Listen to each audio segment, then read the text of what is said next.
Hello everyone, welcome to my channel recall memories. और आज का हमारा टॉपिक है कार्य वर्क हमारे जो दैनिक लाइफ है, हमारी जो रूटीन लाइफ है उससे बहुत ही रिलेटेबल है, क्योंकि हम कुछ ना कुछ कार्य कुछ ना कुछ काम करते रहते हैं। अब काम कब वो डिफाइन होता है, ये उस चीज़ पर डिपेंड करता है कि हमने उस चीज़ को एक स्थान से दूसरे स्थान पर विस्थापित किया है या फिर हमने वो काम एक ही जगह पर बैठे बैठे किया है।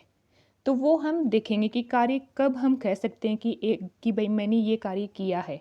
तो देखिए, कार्य के लिए इम्पोर्टेंट क्या है कि कभी कभी आपने देखा हो कि हम कोई बाल्टी है, पानी की बाल्टी है, उसको हम एक जगह पर लिए हुए खड़े हैं, लगभग 2 घंटे तक खड़े रहे।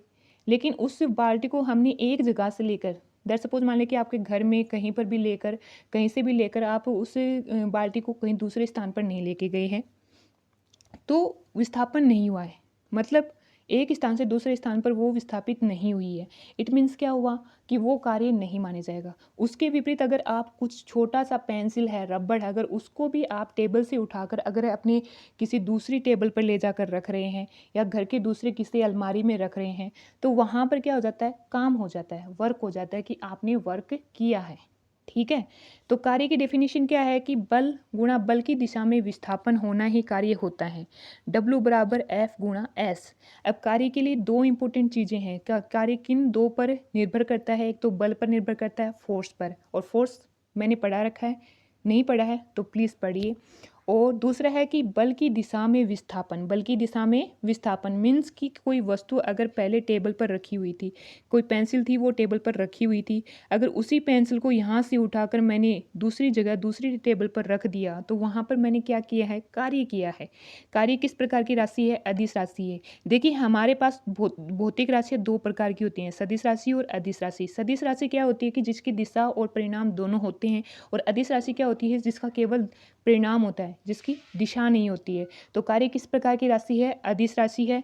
कार्य होने की अनिवार्य शर्त क्या है? आपको ये जरूर याद रखना कि कार्य होने की अनिवार्य शर्त क्या है कि बल द्वारा विस्थापन होना। बल द्वारा विस्थापन होना, कि बल द्वारा विस्थापन होना मतलब जो एक वस्तु हमने जो उठाई है, जिसे हम कैरी कर रहे हैं, या फिर कोई बैग है, या फिर उसमें खाली पीली सिर्फ उसमें सिर्फ एक बुक ही हो, सिर्फ चाहे उसमें एक ही बुक हो, पर लेकिन उस पुस्तक को भी आप एक स्थान से उठाकर दूसरे स्थान पर ले जा रहे हैं, तो मीन्स क्या हुआ कि आपने कार्य किया है। अगर कोई दीवार है, उसे आप धक्का दिए जा रहे हो बट लेकिन वो दीवार अपने स्थान से नहीं हट रही है, और लगभग 2 घंटे तक आप धक्के दिए जा रहे हो और आपको थकान महसूस हुई, तो वहाँ पर आपने कोई भी कार्य नहीं किया है, क्योंकि वो दीवार है वो अपने स्थान से नहीं हटी है।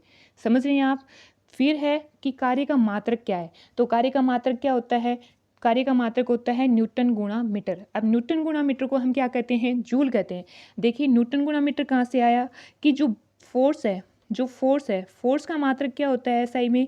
न्यूटन होता है। और एस है विस्थापन, तो विस्थापन क्या होगा या इसका मीटर, मतलब एक प्रकार की दूरी होगी। हालांकि विस्थापन और दूरी में बहुत डिफरेंस है, बट विस्थापन है उसका भी मात्रक क्या है?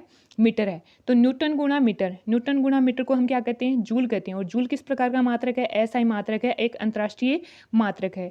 1 न्यूटन बराबर कितने डाइन होते हैं? 10 की घात 5 डाइन। कितने होते हैं? 1 न्यूटन बराबर कितने डाइन होते हैं? 10 की घात 5 न्यूटन। और 1 मीटर बराबर कितने सेंटीमीटर होते हैं? 100 सेंटीमीटर होते हैं, ये हम जानते हैं।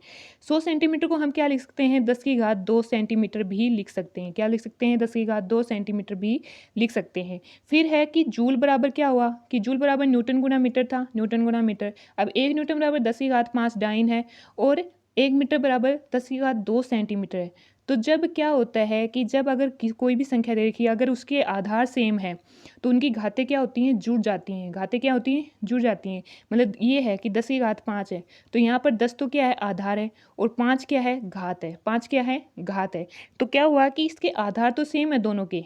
देखिए, 10 की घात 5 है और 10 की घात 2 है, तो आधार तो सेम है, बट लेकिन इसकी घातें हैं वो अलग अलग है। तो घातें क्या हो जाएंगी? जुड़ जाएंगी। तो 5 में 2 जोड़ेंगे तो कितने आ जाएंगे? 7। तो इट मीन्स क्या हुआ कि 1 जूल बराबर कितना हुआ? 10 की घात 7 अर्ग हुआ। कितना हुआ? 10 की घात 7 अर्ग। और डाइन गुणा सेंटीमीटर को क्या कहते हैं? अर्ग कहते हैं, सीजीएस पत्ती में। फिर है 1 जूल बराबर 10 की घात 7 अर्ग। अब यहाँ से क्वेश्चन डायरेक्ट आपसे नहीं पूछा जाएगा कि 1 जूल बराबर कितने होते हैं? 10 की घात 7 अर्ग।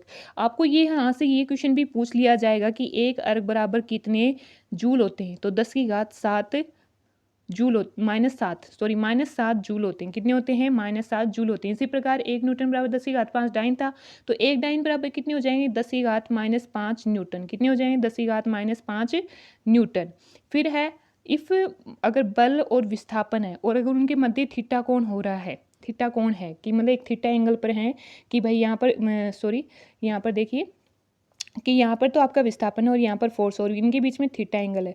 तो जब थीटा एंगल हो तो बीच में कार्य कैसे होगा, तो कार्य कैसे होगा, हम उसके घटक निकाल कर उसका निकालेंगे। तो W बराबर क्या होगा, F S cos theta, F dot S.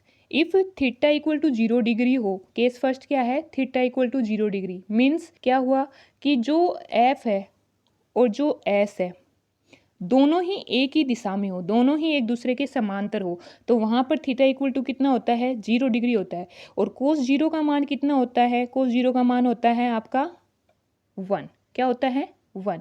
जब कोस जीरो यहाँ पर थीटा इक्वल टू 0 डिग्री रखेंगे तो कोस जीरो का मान 1, और 1 जब मल्टीप्लाई हो जाएगा एफ इंटू एस से तो W बराबर एफ एस आ जाएगा, जो कि मैक्सिमम कार्य होगा। मैक्सिमम कार्य कब होगा, जब एफ और एस समानांतर हो। सेकंड केस है कि theta equal to 180 degree. 180 degree मतलब कि एफ और एस हैं वो दोनों ही एक दूसरे के विपरीत हैं, और सरल रेखीय हैं। जब सरल रेखीय होंगी तो उनके बीच कोण कितना बनाता है, 180 डिग्री बनता है। और कोस 180 का मान कितना होता है, -1। कितना होता है, -1। तो कार्य क्या होगा, माइनस एफ डॉट एस, जो कि मिनिमम वर्क होता है, मिनिमम वर्क होता है। केस थर्ड है theta equal to 90 degree. 90 degree मतलब लंबवत। तो मतलब क्या हो कि विस्थापन और बल दोनों एक दूसरे कितने एंगल पर हैं, 90 डिग्री पर हैं। कितने पर हैं, 90 डिग्री पर है। तो वहाँ पर कार्य कोस 90 का मान कितना होता है, 0। कितना होता है, 0। तो W बराबर क्या होगा, 0। W बराबर 0। इट मीन्स क्या हुआ कि अगर फोर्स और जो विस्थापन है अगर वो एक दूसरे के लंबवत हैं तो वहाँ पर कोई भी कार्य नहीं होगा।